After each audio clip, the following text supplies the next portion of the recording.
My name is Jessica Spieker, and I'm here on behalf of Friends and Families for Safe Streets. We're a group of people whose loved ones were killed on Toronto's deadly streets, and people like me who survived a crash with severe life-ruining injuries. Props to Stephanie Yan for getting my story out here already. In case you haven't heard it, in 2015, a reckless driver slammed her SUV into me when she made a left turn without looking.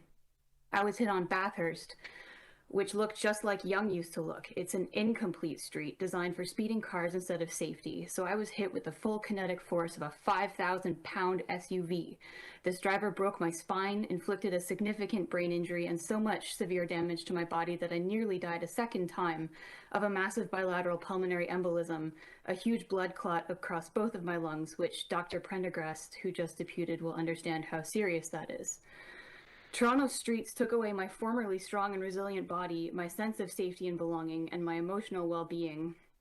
Now I live with chronic pain, stiffness, and weakness, and I trudge through a thick stew of clinically severe depression and anxiety every day, which is exhausting, and I was thrust into a devastatingly stressful and harmful 7-year-long battle against a hateful and hostile insurance company.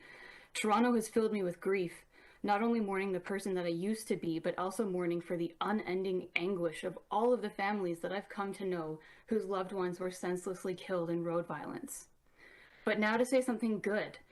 When the Midtown Yonge pilot was installed, it changed my life to an extent that I just didn't anticipate.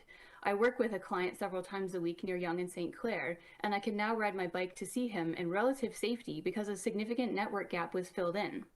I was able to start doing these trips with active transportation, and I built back some of all the muscle that I lost in my former fitness level, and I regained a little bit of my former sense of self-sufficiency. So I want you to know that for every person complaining about a 70-second travel delay, there are people whose lives and health have been greatly improved by this complete street, and that matters too. I also want to highlight 2 more crashes and explain how they could have been prevented. On January 6th, a 71-year-old woman was killed at Yonge and Hillsdale Street. A truck driver hit a light pole, knocking it onto her and ultimately killing her. On most areas of the complete street, that would have been impossible because the barrier of the cycle track would have forced that driver to stay off of the sidewalk and away from the light poles. Second, a pickup truck driver was able to kill Kartik Saini on November 23rd last year by dragging him to death at Yonge and St. Clair. This doesn't mean that complete streets are ineffective. It means we have a lot further to go to build safe intersections that are safe for people outside of cars. We need raised crosswalks, curb extensions, sharp turning radiuses, and for the physical protection of the active transportation lanes to meet the intersection.